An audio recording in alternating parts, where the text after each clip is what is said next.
نحمدہ ونصلی علی رسولہ الکریم اما بعد فاعوذ باللہ السمیع العلیم من الشیطان الرجیم بسم اللہ الرحمن الرحیم۔ تمام دیکھنے والے ناظرین کو السلام علیکم۔ ناظرین، آج ہم پھر آپ کے ساتھ موجود ہیں کتاب الرحیق المختوم کی قسط نمبر 3 کے ساتھ۔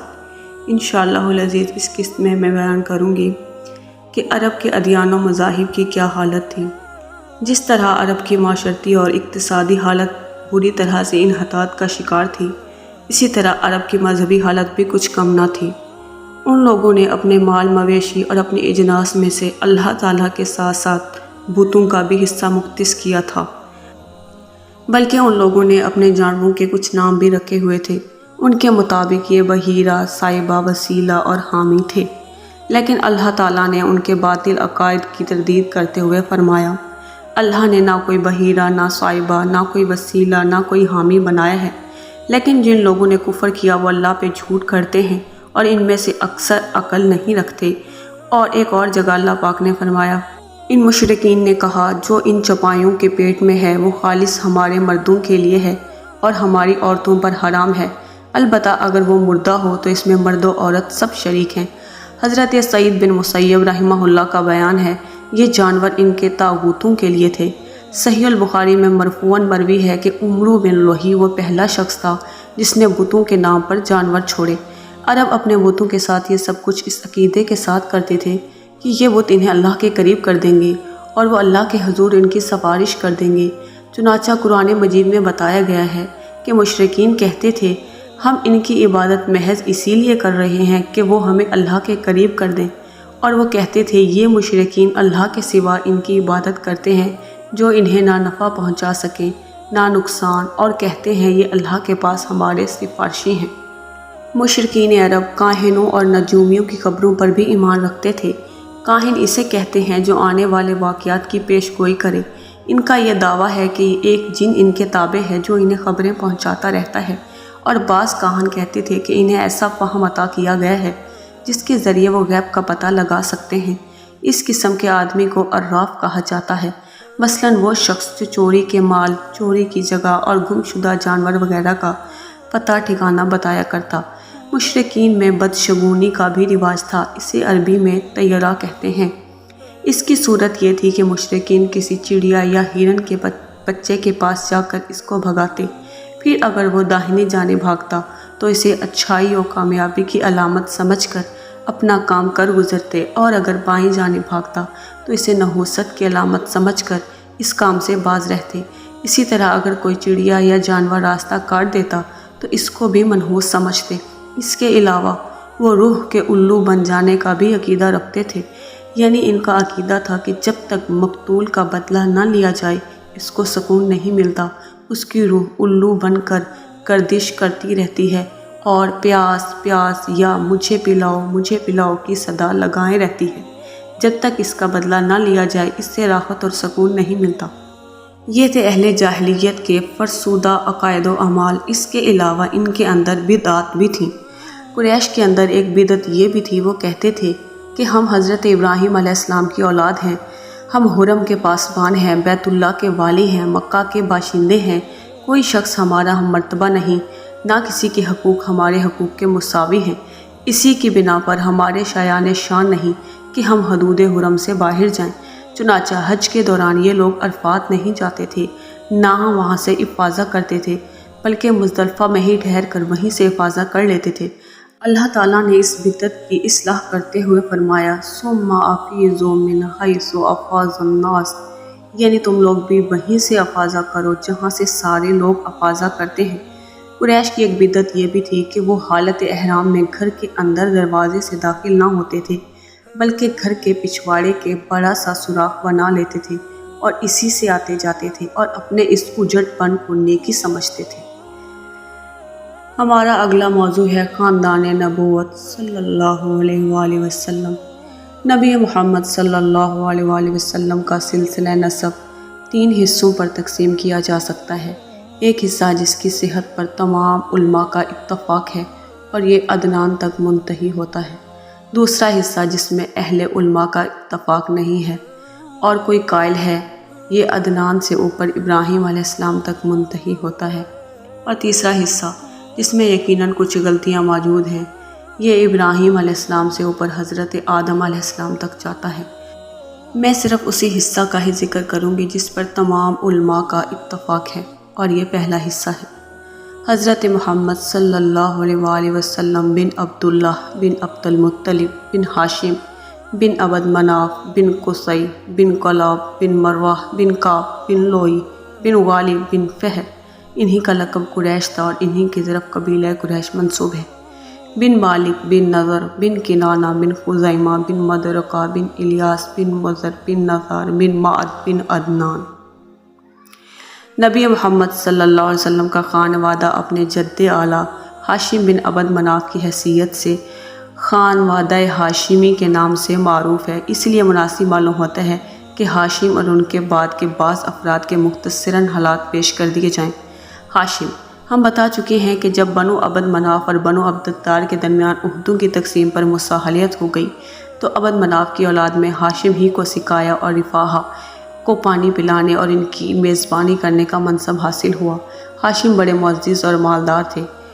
یہ وہ پہلے شخص ہیں جنہوں نے مکہ میں حاجیوں کو شوربہ، روٹی، سالن کھلانے کا اہتمام کیا۔ ان کا اصل نام عمرو تھا، لیکن روٹی توڑ کر شوربے میں کھلانے کی وجہ سے ان کو ہاشم کہا جانے لگا۔ ہاشم کے معنی ہے توڑنے والا۔ پھر یہی ہاشم وہ پہلے آدمی ہیں جنہوں نے قریش کے لیے گرمی اور جاڑے کے 2 سالانہ تجارتی سفروں کی بنیاد رکھی۔ ان کا ایک اہم واقعہ یہ بھی ہے کہ تجارت کے لیے ملک شام تشریف لے گئے۔ راستے میں مدینہ پہنچے تو وہاں قبیلہ بنی نجار کی ایک خاتون سلمہ بنت عمرو سے شادی کر لی اور کچھ دن وہی ٹھہرے رہے۔ پھر بیوی کو حالت حمل میں میکے ہی چھوڑ کر ملک شام روانہ ہو گئے۔ وہاں جا کر فلسطین کے شہر غزہ میں انتقال کر گئے۔ ادھر سلمہ کے بطن سے بچہ پیدا ہوا۔ چونکہ بچے کے بالوں میں سفیدی تھی اس لیے سلمہ نے اس کا نام شیبہ رکھا اور یثرب میں اپنے میکے ہی کے اندر اس کی پرورش کی۔ آگے چل کر یہی بچہ عبد المطلب کے نام سے مشہور ہوا۔ عرصے تک خاندان ہاشم کے کسی آدمی کو اس کے وجود کا علم نہ ہو سکا۔ ہاشم کے کل 4 بیٹے اور 5 بیٹیاں تھیں، جن کے نام یہ ہیں: اسد، ابو سیفی، نوفلہ، عبد المطلب، شفا، خالدہ، ضعیفہ، رقیہ اور جنتہ۔ عبد المطلب پچھلے صفحات سے معلوم ہو چکا ہے کہ سقایا اور رفاعہ کا منصب ہاشم کے بعد ان کے بھائی مطلب کو ملا۔ یہ بھی اپنی قوم میں بڑی خوبی اور اعزاز کے مالک تھے۔ ان کی بات ٹالی نہیں جاتی تھی۔ جب شیبہ یعنی کہ عبد المطلب 10-12 برس کے ہو گئے تو مطلب کو ان کے بارے میں علم ہوا اور وہ جا کر انہیں اپنے ساتھ لے آئے۔ ان کی وفات کے بعد تمام تر ذمہ داریاں عبد المطلب پر آ گئیں۔ کے تعلق سے عبد المطلب کے ساتھ 2 اہم واقعات پیش آئے ہیں، ایک چاہے زمزم کی کھدائی کا واقعہ اور دوسرا فیل کا واقعہ۔ پہلے واقعہ کا خلاصہ یہ ہے کہ عبد المطلب نے خواب دیکھا کہ انہیں زمزم کا کنواں کھودنے کا حکم دیا جا رہا ہے۔ خواب میں ہی انہیں اس جگہ کی نشاندہی بھی کروائی گئی۔ انہوں نے بیدار ہونے کے بعد کھدائی شروع کی اور رفتہ رفتہ وہ چیزیں برآمد ہوئیں جو بنو جرہم نے مکہ چھوڑتے وقت چاہے زمزم میں مدفن کی تھیں، یعنی تلواریں، زرہیں، سونے کی 2 ہرن۔ عبد المطلب نے تلواروں سے کعبے کا دروازہ ڈھالا اور سونے کے 2 ہرن بھی دروازے ہی میں فٹ کیے اور حاجیوں کو زمزم پلانے کا بندوبست کیا۔ کھدائی کے دوران یہ واقعہ بھی پیش آیا کہ جب زمزم کا کنواں نمودار ہو گیا تو قریش نے عبد المطلب سے جھگڑا کیا اور مطالبہ کیا، ہمیں بھی کھدائی میں شریک کر لو۔ عبد المطلب نے کہا، نہیں، میں ایسا نہیں کر سکتا، میں اس کام کے لیے مخصوص کیا گیا ہوں۔ لیکن قریش کے لوگ باز نہ آئے، یہاں تک کہ فیصلے کے لیے بنو سعد کی ایک کاہنہ عورت کے پاس جانا طے ہوا۔ لوگ مکہ سے روانہ بھی ہو گئے، لیکن راستے میں اللہ تعالیٰ نے انہیں ایسی علامات دکھائیں کہ وہ سمجھ گئے زمزم کا کام قدرت کی طرف سے عبد المطلب کے ساتھ مخصوص ہے، اس لیے راستے سے ہی پلٹ آئے۔ یہی موقع تھا جب عبد المطلب نے نظر مانی کہ اگر اللہ انہیں 10 لڑکے عطا کرے، وہ سب کے سب اس عمر کو پہنچیں کہ ان کا بچاؤ کر سکیں، تو وہ ایک لڑکے کو کعبہ کے پاس قربان کر دیں گے۔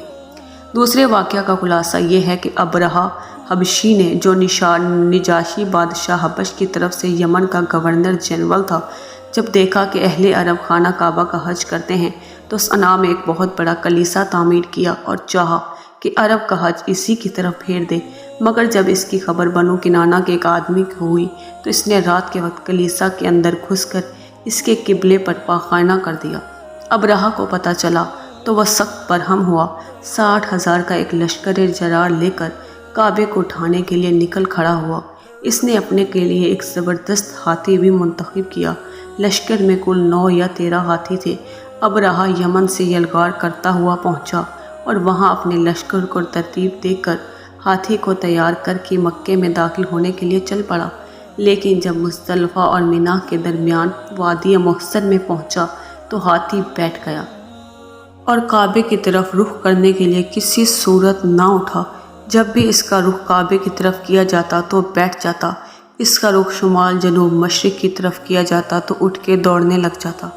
اسی دوران اللہ نے چڑیوں کا ایک جھنڈ بھیج دیا جس نے لشکر پر ٹھیکری جیسے پتھر گرائے۔ اللہ تعالیٰ نے اسی سے انہیں کھائے ہوئے بھوسے کی طرح کر دیا۔ یہ چڑیاں ابابیل اور قمری جیسی تھیں۔ ہر چڑیا کے پاس 3 کنکریاں تھیں، ایک چونچ میں اور 2 پنجوں میں۔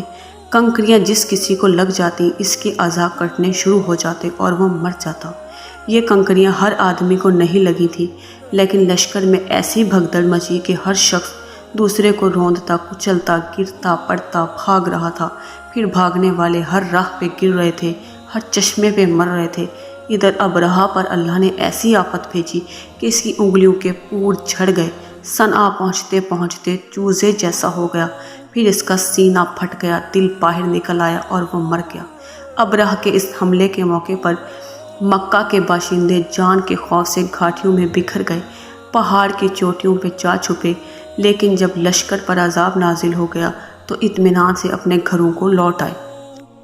عبد المطلب کے کل 10 بیٹے تھے جن کے نام یہ ہیں: حارث، زبیر، ابو طالب، عبداللہ، حمزہ رضی اللہ تعالیٰ عنہ، ابو لہب، وداق، مکوم، صفار اور عباس رضی اللہ تعالیٰ عنہ۔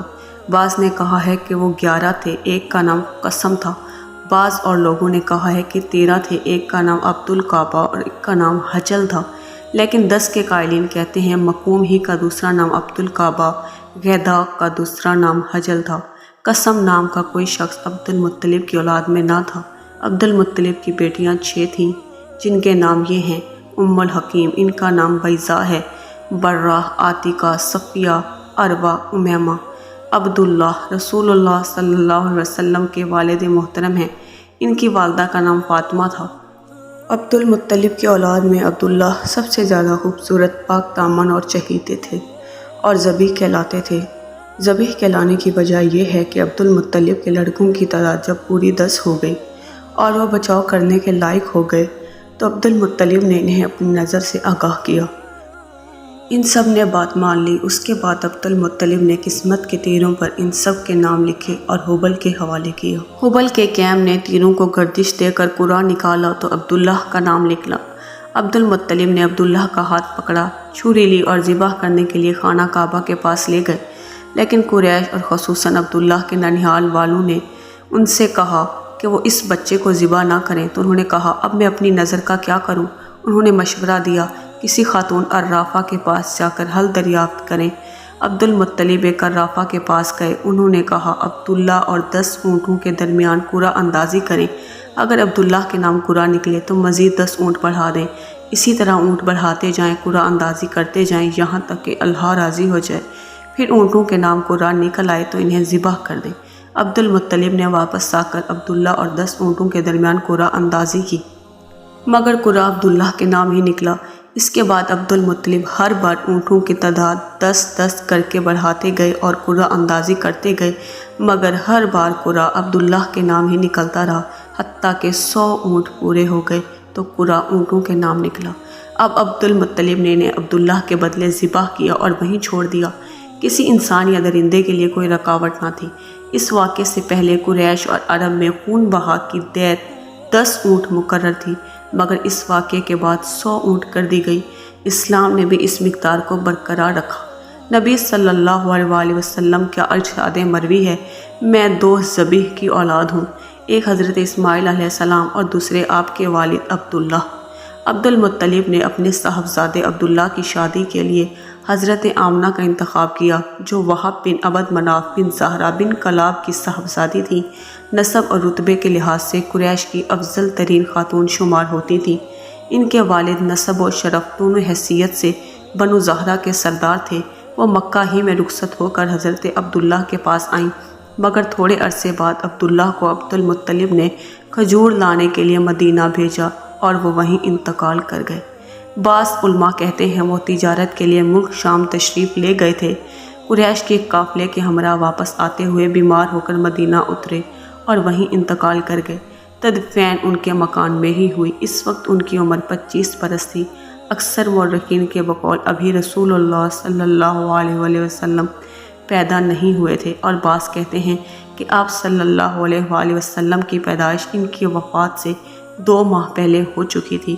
بہرحال جب ان کی وفات کی خبر مکہ پہنچی تو حضرت آمنہ نے نہایت درد انگیز ایک مرثیہ کہا۔ عبداللہ کا کل ترکہ یہ تھا: 5 اونٹ، بکریوں کا ایک ریوڑ، ایک حبشی لونڈی جن کا نام برکت تھا اور کنیت ایمن رضی اللہ تعالیٰ عنہا تھی۔